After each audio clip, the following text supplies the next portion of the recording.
Telangana education news TV శ్రోతలకు నమస్కారం. అనేక విద్యా పరిశోధన అంశాలపై ముందుకు వస్తుంది తెలంగాణ ఎడ్యుకేషన్ నిత్యం అన్న సంగతి మీకు తెలిసిందే. దానిలో భాగంగా ఉస్మానియా విశ్వవిద్యాలయం చరిత్రాత్మక ఆర్ట్స్ కళాశాల మాజీ BOS మాజీ హెడ్ మరియు TSPSC అకాడమిక్ అడ్వైజర్తో పాటుగా జర్మనీలో తన PhDని పూర్తి చేసుకున్న ఇప్పుడు అనేక అంశాలపైన పట్టు ఉన్న చరిత్రలో అన్ని అంశాలపైన ఒడిసిపట్టిన ప్రొఫెసర్ అడప సత్యనారాయణ గారు ఈరోజు మనతో ఉన్నారు. వారితో ప్రధానంగా పోటీ పరీక్షల అంశాలపై మరియు చరిత్ర యొక్క వర్తమానం భవిష్యత్తు ఈ అంశాలపై నేడు ప్రస్తావించడం. ఈ సందర్భంగా ప్రొఫెసర్ అడప గారు మనతో ఉన్నారు. సార్ నమస్కారం. సార్ నమస్కారం అండి. నమస్కారం సార్. ఇప్పుడు చరిత్ర యొక్క ప్రాధాన్యత నాటి కాలంలో ఇప్పుడు ఎలా ఉంది సార్, ప్రస్తుత కాలంలో ఎలా ఉంది సార్? అంటే ప్రధానంగా సోషల్ సైన్స్ సబ్జెక్ట్లో హిస్టరీకి ఒక ప్రాముఖ్యత ఉంది. అదేంటంటే ప్రతి సోషల్ సైన్స్ డిసిప్లిను దానికి హిస్టరీతోని అనుబంధం ఉంది. కాబట్టి ఈ ఇంటర్ డిసిప్లినరీ అప్రోచ్ దృష్ట్యా హిస్టరీకి ఒక కీలకమైన అంశంగా ఉంది.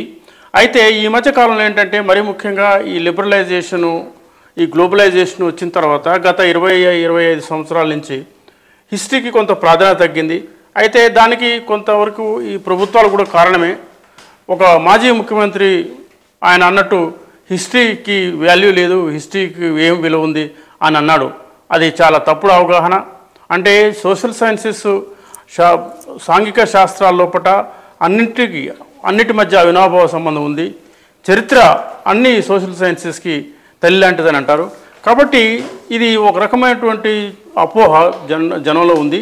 ఇంకొకటి ఏంటంటే హిస్టరీ అనగానే ఇది ఏదో ఇర్రెలవెంట్ సబ్జెక్టు, ఇది జాబ్ ఓరియంటెడ్ కాదు అని. అంటే ఈ జాబ్ ఓరియంటెడ్ అనేటువంటి కాన్సెప్ట్తోని హిస్టరీని చూస్తే అట్లా అనిపించటం సమంజసం కాదనిపిస్తుంది. ఎందుకంటే ఇవాళ హిస్టరీ సబ్జెక్టు అది ఇండియన్ హిస్టరీ కానివ్వండి, తర్వాత తెలంగాణ హిస్టరీ కానివ్వండి, అన్ని కాంపిటేటివ్ ఎగ్జామ్స్ లోపల ఇవాళ మీరు Group 4 నుంచి మొదలుకొని Group 1 వరకు ఏ సిలబస్ చూసినా సరే మీరు ఈ కాంపిటేటివ్ ఎగ్జామినేషన్ లోపల హిస్టరీ ఒక ప్రధానమైనటువంటి సబ్జెక్టుగా ఉంది. అంతేకాకుండా జనరల్ స్టడీస్లో కూడా దాదాపు 30% సిలబస్ ఈజ్ ఫ్రమ్ హిస్టరీ. కాబట్టి హిస్టరీని తక్కువగా అంచనా వేయొద్దు. అంటే మిగతా సామాజిక శాస్త్రాల కంటే కూడా హిస్టరీకి ప్రాధాన్యత ఉంది. అంటే ప్రతి స్టూడెంట్ కూడా జనరల్ స్టడీస్ పేపర్ అటెంప్ట్ చేయాలన్నా లేకుంటే హిస్టరీ సబ్జెక్ట్ పేపర్ అటెంప్ట్ చేయాలన్నా కూడా ఈ హిస్టారికల్ నాలెడ్జ్ అవసరము.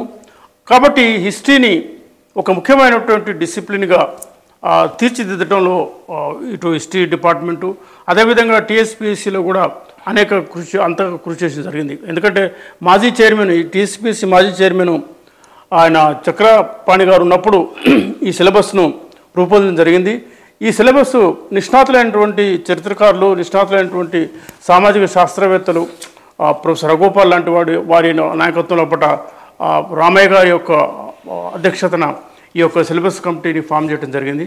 కాబట్టి ఈ సిలబస్ ముఖ్యంగా కాంపిటేటివ్ ఎగ్జామినేషన్లో ఉన్నటువంటి అన్ని స్థాయిల్లో చరిత్ర సబ్జెక్టుకు తగినంత ప్రాధాన్యత ఇవ్వడం జరిగింది. కాబట్టి చరిత్ర సబ్జెక్ట్ను అర్థం చేసుకోవడం అవసరం. ముఖ్యంగా చరిత్ర అనగానే పిల్లల్లో ఒక అపోహ ఉంది, ఇది కేవలము యుద్ధాలు, రాణులు, సందులు అనేటువంటి పొలిటికల్ హిస్టరీ అనగానే పొలిటికల్ హిస్టరీ అనే భావనతోని, చులకన భావనతోని విద్యార్థుల పట్ల ఒక హిస్టరీ పట్ల అనాసక్తి ఉంటుంది.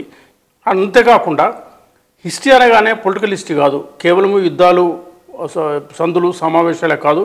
హిస్టరీ సాంఘిక, సామాజిక, ఆర్థిక, సాంస్కృతికపరమైన అంశాలని స్పృశిస్తుంది.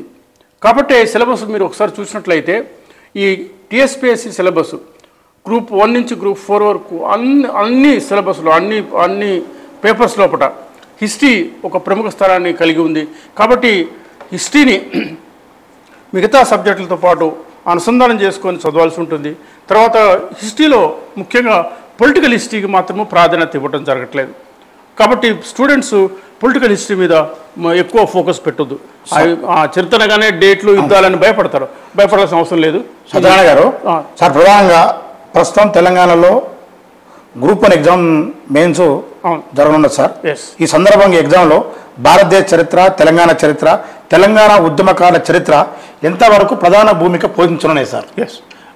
యాక్చువల్గా ఈ మెయిన్స్ పరీక్షల్లో డిస్క్రిప్టివ్ అకౌంట్ ఉంటుంది. దాంట్లో both Indian history and Telangana history ఉంటుంది. నేను ఇందాక చెప్పినట్టు history syllabus, Indian history syllabus చూసినట్లయితే మీకు ఫస్ట్ యూనిట్ లోపల ఈ సింధు నాగరికత, తర్వాత ఆర్యుల నాగరికత, వైదిక నాగరికత, జైనిజం, బుద్ధిజము, 6th century BC నాటి పరిస్థితులు, తర్వాత భారతదేశ ఏన్షియంట్ ఇండియాలో ఉన్నటువంటి ప్రముఖమైనటువంటి రాజవంశాలు, అదేవిధంగా మధ్య యుగాల యొక్క రాజకీయ చరిత్ర, ముఖ్యంగా ఢిల్లీ సుల్తాన్లు, తర్వాత ఇటు చోళులు, చాళుక్యులు, విజయనగర రాజులు, అదేవిధంగా మధ్యయుగాల నాటి చరిత్ర మొఘల్స్, ఆ తర్వాత ఆధునిక చరిత్రలో బ్రిటిష్ యుగం. కాబట్టి ఈ సిలబస్ని దృష్టిలో పెట్టుకొని స్టూడెంట్స్ టాపిక్ వైజ్ తీసుకొని ప్రిపేర్ కావాలి. నేను ముఖ్యంగా చెప్పేది ఏంటంటే ప్రతి విద్యార్థి సిలబస్ను ముందు పెట్టుకొని సిలబస్ యూనిట్ వైజ్లో మళ్ళీ దాంట్లో ఉన్నటువంటి చాప్టర్స్ వైజ్గా నోట్స్ రాసుకోవటం చాలా అవసరం. ఈ నోట్స్ రాసుకోవటం వల్ల ఒక మంచి ఉపయోగం ఏంటంటే మీకు ఎగ్జామినేషన్ రాసేటప్పుడు ఈ పాయింట్స్ మీకు గుర్తుకొస్తాయి. కాబట్టి చరిత్ర సబ్జెక్ట్ని అది ప్రధానమైనటువంటి సబ్జెక్ట్గా ఉంటుంది కాబట్టి దాన్ని అధ్యయనం చేసేటప్పుడు ఈ సామాజిక, సాంస్కృతిక, ఆర్థిక, మతపరమైన అంశాల మీదనే ఫోకస్ పెట్టాలి, కానీ రాజకీయ అంశాల మీద ప్రాధాన్యత పెట్టకూడదు. సార్, ఇప్పుడు గ్రూప్ 1 ఎగ్జామ్లో ప్రధానంగా గ్రూప్ 1 ఎగ్జామ్లో అవును భారతదేశం యొక్క చరిత్ర యొక్క సాంస్కృతిక వారసత్వం అవును అంశం పైన ఇవ్వడం జరిగింది సార్. అవును దీనికి సంబంధించి అవును చరిత్రలో ఏ అంశం మీద ఎక్కువ అభ్యర్థులు చదవాలి? అదే నేను ఇందాక చెప్పినట్టు సార్, చరిత్ర అనగానే సామాజిక, సాంస్కృతిక, ఆర్థిక, మతపరమైన అంశాలు. ఇప్పుడు సిలబస్ చూసినట్లయితే మీరు ఏన్షియంట్ ఇండియా సిలబస్ తీసుకోండి. Indus valley civilisation, Vedic civilisation లేదా Aryan civilisation, 6th century BC పరిస్థితులు, తర్వాత జైనిజం, బుద్ధిజం, అంటే మత పరిస్థితులు, అంటే సామాజిక, సాంస్కృతిక, మతపరమైనటువంటి అంశాలకి ప్రాధాన్యత పెట్టడం జరిగింది సిలబస్ లోపల. కాబట్టి సిలబస్ని ప్రతి విద్యార్థి సిలబస్ని క్షుణ్ణంగా యూనిట్ వైజ్గా దాన్ని చదవాలి, దాన్ని అధ్యయనం చేయాలి. అధ్యయనం చేసి దాన్ని అర్థం చేసుకోవాలి. ఎందుకంటే సిలబస్ అర్థం చేసుకోవడంలో దాదాపు 30% మీ ప్రాబ్లం సాల్వ్ అయిపోతుంది.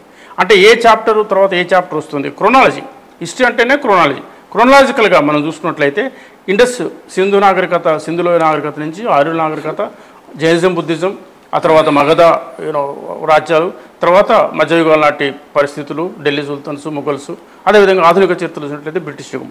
ఈ బ్రిటిష్ యుగంలో కూడా రాజకీయ అంశాలకు ప్రాధాన్యత చాలా తక్కువ ఇచ్చాము. ఇక్కడ ప్రధానంగా సోషియో కల్చరల్ మూమెంట్స్ అంటాము, అంటే సామాజిక, సాంస్కృతిక ఉద్యమాలు, అది బ్రహ్మ సమాజం, ఆర్య సమాజం, సత్యశోధక సమాజం లాంటి దళిత ఉద్యమాలకి, బహుజన ఉద్యమాలకి, అదేవిధంగా ఉత్తర భారతదేశంలో, దక్షిణ భారతదేశంలో జరిగినటువంటి అనేక సామాజిక ఉద్యమాలు, సంఘ సంస్కరణ ఉద్యమాలు, దాంట్లో మహిళల పాత్ర, ముఖ్యంగా సావిత్రిబాయి పూలే వాళ్ళ యొక్క గొప్పతనము, ఇట్లాంటి అంశాలని మీరు దృష్టిలో పెట్టుకొని చదవాల్సి ఉంటుంది. సార్, ప్రధానంగా గ్రూప్ 1 మెయిన్స్లో పేపర్ 2లో భారతదేశ చరిత్ర మరియు తెలంగాణ చరిత్ర ఒక భాగం ఉంది సార్. అయితే అభ్యర్థులు ఏ అంశాల మీద ఎక్కువ తమ దృష్టి సారించాల్సింది పరిశీలించాలి? ఎగ్జాక్ట్. నాకు తెలిసిన మటుకు సిలబస్ 5 యూనిట్స్గా ఉంటుంది. ఈ ప్రతి యూనిట్కు మీరు ప్రాధాన్యత ఇవ్వాలి. అంటే విద్యార్థులు ప్రిపేర్ అయ్యేటప్పుడు ఏదో కొన్ని అంశాలని, కొన్ని టాపిక్స్ని ఎంచుకుంటారు, అది తప్పు ఆలోచన. ఇక్కడ కాంపిటేటివ్ ఎగ్జామినేషన్లు ఏంటంటే ఏ చాప్టర్కు ఎక్కువ ప్రాధాన్యత ఉండదు, ఏ చాప్టర్కు తక్కువ ప్రాధాన్యత ఉండదు.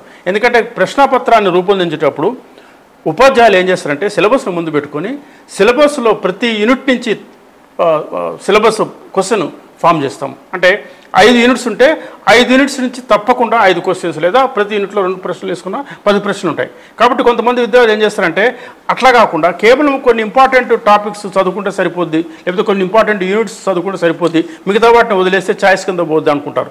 అది తప్పుడు అభిప్రాయం. నా ఉద్దేశంలో కాంపిటేటివ్ ఎగ్జామ్స్కి ప్రిపేర్ అయ్యే ప్రతి విద్యార్థి తప్పనిసరిగా 5 యూనిట్స్ని క్షుణ్ణంగా అధ్యయనం చేయాలి. 5 యూనిట్స్ నుంచి వాళ్ళు నోట్స్ని ప్రిపేర్ చేసుకోవాలి.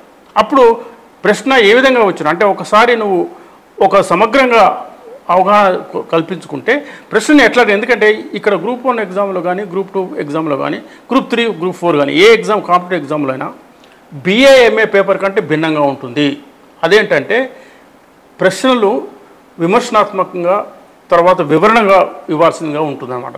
అందుకే డిస్క్రైబ్, ఎనలైజ్, ఎగ్జమైన్ అనేటువంటి పదాలు వాడతారు ఈ క్వశ్చన్ పేపర్ సెట్ చేసేటప్పుడు. అంటే స్టూడెంట్స్ కేవలం ఏదో మక్కికి కారణాలు, ఫలితాలు, సిపాయి మ్యూటిని, సిపాయి తిరుగుబాటు, కాణాల ఫలితాలన్నీ అట్లా ఉండదు క్వశ్చన్, డైరెక్ట్గా ఉండదు.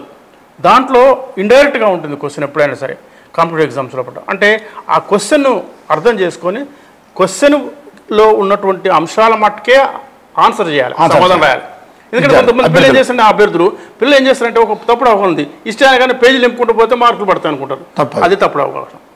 అది ఇచ్చిన అంశం ఆధారంగా వాళ్ళు రాయాల్సి ఉంటుంది. ఎగ్జాక్ట్, వాళ్ళు రాయాల్సి ఉంటుంది. అట్లయితే మంచి టైం సేవ్ అయితే మంచి మార్కులు కూడా వస్తాయి. మంచి మార్కులు వస్తాయి. ఇంకొకటి విద్య చెప్పండి. భారతదేశ ఆధునిక యుగానికి చెందిన చరిత్ర సిలబస్లో ఎక్కువ ప్రాధాన్యత ఇవ్వడం జరిగింది సార్. ఆధునిక యుగ చరిత్రలో ఏ భాగంపై విద్యార్థులు ఎక్కువ ఫోకస్ మరి దృష్టి ఆధునిక యుగం అనగానే యాక్చువల్గా బ్రిటిష్ యుగం అనమాట. అంటే 1757 నుంచి 1947 వరకు, అంటే క్రొనాలజీ ప్రకారం చూసినట్లయితే 1757 నుంచి 1947 వరకు ఆధునిక యుగంగా చెప్పబడుతుంది. దీన్నే బ్రిటిష్ యుగం అని కూడా అంటాము. కాబట్టి ఈ బ్రిటిష్ యుగం లోపల ఇంతకుముందు సాంప్రదాయ పద్ధతి ప్రకారము రాజకీయ అంశాలకు ఎక్కువ ప్రాధాన్యత ఉండేది. ఇప్పుడు అట్లా కాకుండా బ్రిటిష్ పరిపాలన యొక్క ఫలితాలు ఏంటి, బ్రిటిష్ పాలకుల యొక్క ఆర్థిక వ్యవస్థ ఎట్లా ఉంది, వాళ్ళు ప్రవేశపెట్టినటువంటి సంస్కరణలు ఎట్లా ఉన్నాయి, వాళ్ళు ప్రవేశపెట్టినటువంటి ల్యాండ్ రెవెన్యూ విధానం ఎట్లా ఉంది. ఉదాహరణకి permanent settlement, Ryotwari settlement, Mahalwari settlement. అదేవిధంగా బ్రిటిష్ వాళ్ళు భారతదేశానికి వచ్చిన తర్వాత ఏ విధమైనటువంటి ఇంపోర్ట్ ఎక్స్పోర్ట్ ట్రేడ్ను వాళ్ళు చేశారు, ఇక్కడ లేజా ఫేర్ స్వేచ్ఛా వ్యాపార పద్ధతి ఏ రకంగా ప్రవేశపెట్టారు, బ్రిటిష్ వాళ్ళు భారతదేశాన్ని ఏ రకంగా మరి ఆర్థికంగా దాన్ని దోపిడీ చేశారు అనే అంశాలను దృష్టిలో పెట్టుకొని ఆధునిక యుగం యొక్క చరిత్రను రావాల్సి ఉంటుంది. అదేవిధంగా నేను ఇందాక చెప్పినట్టు సాంఘిక సంఘ సంస్కరణ ఉద్యమాలు ఇవి ప్రధాన పాత్ర వహించాయి. ఇటు ఉత్తర భారతదేశంలో, దక్షిణ భారతదేశంలో జరిగినటువంటి అనేక ఉద్యమాలు, అదేవిధంగా రైతాంగ ఉద్యమాలు ముఖ్యంగా 1757 నుంచి ముఖ్యంగా 1857 తర్వాత 1947 వరకు దేశంలోని వివిధ ప్రాంతాల్లో కర్షక కార్మిక ఉద్యమాలు జరిగాయి. వాటిని గురించినటువంటి అంశాలను కూడా సిలబస్లో పెట్టడం జరిగింది. ఆ అంశాలకు కూడా ప్రాధాన్యత ఇవ్వాలి సార్. ఇప్పుడు గ్రూప్ 1 మెయిన్లో ప్రధానంగా 150 మార్కులకు గాను 6వ పేపర్ తెలంగాణ ఉద్యమ చరిత్ర ఉంటుంది. ఇందులో 3 భాగాలు చేయడం జరిగింది సార్. అయితే తెలంగాణ ఉద్యమ చరిత్రలో ముల్కీ ఉద్యమం, 1969 ఉద్యమం, మలిదశ ఉద్యమం, వీటిలో ఎక్కువ ఏ అంశాలపైన ఎక్కువగా అధ్యయనం చేయాలి ప్రిపేర్ అయ్యే విద్యార్థులు? ఎగ్జాక్ట్లీ తెలంగాణ ఉద్యమ చరిత్రని ఒక ముఖ్య అంశంగా మనం గమనించాలి. ఎందుకంటే తెలంగాణ ఉద్యమము అనగానే ఏదో 2001లో ప్రారంభమైనటువంటి ఉద్యమాన్నే మనం దాన్ని ఫోకస్ చేయకుండా ఈ తెలంగాణ ఉద్యమానికి ఒక చరిత్ర ఉంది. చారిత్రక దృక్పథంతో తెలంగాణ ఉద్యమాన్ని అర్థం చేసుకోవాలి. తెలంగాణ స్థాపన 2001లో జరిగినటువంటి టీఆర్ఎస్ పార్టీ స్థాపన నుంచి అర్థం చేసుకోవడానికి 3 ముఖ్యమైన అంశాలు గుర్తుపెట్టాలి. ఒకటి 1952లో హైదరాబాద్ సంస్థానంలో వచ్చినటువంటి ముల్కీ ఉద్యమం. ఇది యాక్చువల్గా అప్పటికే ఆంధ్ర వాళ్ళు తెలంగాణ ప్రాంతానికి వచ్చేసి ముఖ్యంగా నిజామాబాదు, ఖమ్మము, తర్వాత ఈ గోదావరి నది పారివాహక ప్రాంతంలో వాళ్ళు నల్లరేగడి భూములు ఉన్న కాడ వ్యవసాయాన్ని చేసేవాళ్ళు. ఈ వలసలు వచ్చినటువంటి వీళ్ళు అనేక ప్రాంతాల్లో కొత్తగా గుంటూరుపల్లె లాంటి కొత్త గ్రామాలని ఏర్పరచుకొని ఇక్కడ వ్యవసాయం చేయడం మొదలుపెట్టారు. కాబట్టి అంతర్గత వలసవాదం అప్పటి నుంచే స్టార్ట్ అయిందని చెప్పొచ్చు. తర్వాత ముఖ్యంగా తెలంగాణ ప్రాంతంలో ఈ యొక్క ఆంధ్ర వాళ్ళ యొక్క పెత్తనము అంటే ఏ రకంగా రాజకీయంగా, ఆర్థికంగా వాళ్ళ యొక్క డామినేషన్ కూడా అది ప్రారంభమైంది. అందుకే 1952 సంవత్సరంలోనే ఇడ్లీ సాంబార్ గోబ్యాక్, గోంగూర పచ్చడి గోబ్యాక్, ఆంధ్రాస్ గోబ్యాక్ అనే స్లోగన్స్ ఇచ్చినారు. అది 1952 సంవత్సరంలో. ఇంకప్పటికి నిజాం సంస్థానం అప్పుడే విలీనం అయింది. అప్పుడే నినాదం వచ్చింది. అంటే అప్పటికే 25 సంవత్సరాల ముందు, అంటే 1930 నుంచే వలసలు రావడం మొదలుపెట్టారు.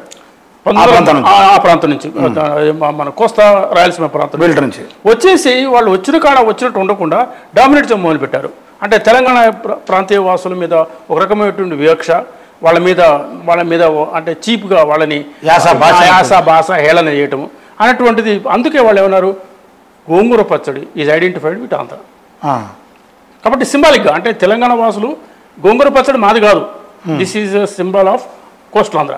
కాబట్టి coastal Andhras go back, non Mulkis go back. Mulki అనేటువంటి కాన్సెప్ట్ మనకు నిజాం అంటే కుతుబ్షాహీ పరిపాలన కాలం నుంచి కూడా ఈ ముల్కీ కాన్సెప్ట్ అనేటువంటిది చాలా బలంగా ఉంది దక్షిణ ప్రాంతంలో. కాబట్టి ముల్కీ, నాన్ ముల్కీ, గైర్ ముల్కీ అంటారు. ఎవడైతే ఈ ప్రాంతం వాడు కాదో వాడు మన మీద దోపిడీ చేయడానికి అర్హుడు కాదు అని ఆ భావన అది 1952వ ఉద్యమంలోనే దానికి అంకురార్పణ చేయడం జరిగింది. దాంట్లో విద్యార్థులు యువకులు ప్రధాన పాత్ర వహించారు. దాదాపు ఒక 6 సిటీ కాలేజీ ఉదంతం అంటాము. ఆ సిటీ కాలేజీ లోపల విద్యార్థులు ఉద్యమం చేస్తున్నటువంటి క్రమంలో పోలీసు కాల్పుల్లో అమరులైనారు. సో మొట్టమొదటి అమరులైనటువంటి 1952 ఉద్యమము చాలా ముఖ్యమైనటువంటి ఉద్యమము. ఆ తర్వాత మళ్ళీ 17 సంవత్సరాలకి, ఎందుకంటే ఆంధ్ర వాళ్ళ వలసవాదం ఇంకా తగ్గలేదు కానీ పెరిగింది. అందుకనే మళ్ళీ 1969-70 ప్రాంతంలో ఈ తిరుగుబాటు అంటే ఈ ఉద్యమాలు వచ్చాయి. ఆ తర్వాత 1990 తర్వాత టీఆర్ఎస్ ఉద్యమము మూడవ అంశంగా మనం చెప్పుకుంటాం. కాబట్టి 1952లోనే ఈ తెలంగాణ ఉద్యమానికి అంకురార్పణ జరిగింది. తెలంగాణ ఉద్యమం యొక్క ఏమంటాము దాని లోతుపాతులు మనం గమనించినట్లయితే ఈ ఆంధ్ర వలస వాదుల యొక్క దోపిడీకి వాళ్ళ యొక్క వివక్షకు వ్యతిరేకంగా తెలంగాణ ప్రజలు అనేక ఉద్యమాలు చేపట్టారు. సత్యనారాయణ సార్, అభ్యర్థులు ఎక్కువ మంది భయపడుతున్నది జనరల్ ఎస్ఏ మీద. సమకాలిక పరిస్థితుల్లో కొన్ని ముఖ్యమైన జనరల్ ఎస్ఏ చదువుకోవాల్సినటువంటి అంశాల గురించి మీరు వివరించండి సార్. ఎలాంటి అంశాల మీద వాళ్ళు చదువుకోవాలి, ప్రిపేర్ కావాలి, జనరల్ ఎస్ఏల మీద సార్ ప్రధానంగా. ఇప్పుడు జనరల్ ఎస్ఏ అనేటప్పుడు విద్యార్థులకి ఒక బ్రాడర్ అండర్స్టాండింగ్ ఉండాలండి. అంటే జాతీయ అంతర్జాతీయ అంశాల మీద వాళ్లకు పట్టు ఉండాలి. అందుకనే ఈ జనరల్ ఎస్ఏ అనేటువంటిది ఈ కంటెంపరీ అంటే సమకాలీన చారిత్రక అంశాలపైన, సమకాలీన అంశాలపైన, కొన్ని ప్రాముఖ్యత కలిగినటువంటి అంశాలపైన దృష్టి సారించాల్సిన అవసరం ఉంటుంది. అవి అంతర్జాతీయ సంబంధాలు కావచ్చు, లేదా జాతీయ సంబంధించినటువంటి అంశాలు కావచ్చు. ఈ కరెంట్ అఫైర్స్, ఈ కాంటెంపరీ ఈ టాపిక్స్ మీద సరైనటువంటి పట్టు ఉండాలి. అంటే మనకు అభ్యర్థులకు దాన్ని బట్టి ఏంటంటే అది ఎప్పుడు సాధ్యమవుతుందంటే విద్యార్థులు నిరంతరము న్యూస్ పేపర్ చదవడం వల్ల, మ్యాగజైన్స్ చదవాలి, ఫ్రంట్ లైన్ లాంటిది, కొన్ని ముఖ్యమైనటువంటి మ్యాగజైన్స్ చదవాలి. అప్పుడు పిల్లలకి ఏంటంటే ఈ సమకాలీన పరిస్థితుల మీద, డెవలప్మెంట్స్ మీద పట్టు ఉంటుంది. అది జనరల్ ఎస్సే రాయడానికి మార్గము సుగమం చేస్తుంది. సత్యనారాయణ గారు, ప్రధానంగా సార్ గ్రూప్ 2 అభ్యర్థులకు చరిత్ర ఒక భాగం. చరిత్ర అనేది ప్రధానమైనది. వాళ్ళు భారతదేశ చరిత్ర, తెలంగాణ చరిత్ర మరియు తెలంగాణ ఉద్యమ చరిత్రల ఏ అంశాల మీద ఎక్కువగా అవగాహన పెంచుకొని ప్రిపేర్ అయి ఉంటే మంచిదని మీరు వాళ్ళు సూచిస్తారు సార్. ఒకటి నేను ఇందాక చెప్పినట్టు గ్రూప్ 2 అభ్యర్థులకు సంబంధించిన మటుకి ఈ ఇండియన్ హిస్టరీ తర్వాత తెలంగాణ హిస్టరీ, దీన్ని మీరు ఏం చేస్తారంటే సిలబస్ని ఒక్కసారి మళ్ళీ క్షుణ్ణంగా పరిశీలించినట్లయితే దాన్ని రివైజ్ చేసుకొని ఆ అంశాలపైన అంత మట్టుకే వాళ్ళు ప్రిపేర్ కావాలి. దీంట్లో కూడా మేము ఈ సిలబస్లో చాలా వివరంగా, చాలా క్లుప్తంగా కూడా ఈ అంశాల గురించి మేము చెప్పినాము. ఈ తెలంగాణ చరిత్రకు సంబంధించి కానీ, ఇండియన్ హిస్టరీకి సంబంధించిన కానీ అన్ని అంశాల్లో ముఖ్యంగా ఈ సామాజిక, సాంస్కృతిక, ఆర్థిక పరిస్థితులు, వర్తక వ్యాపార సంబంధాలు, ఆర్థిక పరమైనటువంటి అంశాలకి, సాంస్కృతిక పరమైన అంశాలకి ప్రాధాన్యత ఇవ్వడం జరిగింది. దాన్ని దృష్టిలో ఉంచుకొని మాత్రమే విద్యార్థులు ప్రిపేర్ కావాల్సి ఉంటుంది. ఇంకొకటి ఏంటంటే పిల్లవాళ్ళకి, స్టూడెంట్స్కి ఒక దురభిప్రాయం ఉంది. అదేంటంటే పేజీలు నింపేస్తే హిస్టరీలో మార్కులు పడతాయని. అది నిజం కాదు, అది వాస్తవం కాదు. అంటే టు ద పాయింట్, ప్రశ్న ఎట్లా అడిగారు ఆ ప్రశ్నకు జవాబు సూటిగా, తర్వాత ఎట్లాంటి డొంక తిరుగుడు లేకుండా నేరుగా సూటిగా సమాధానం, సమాధానం రాయాలి.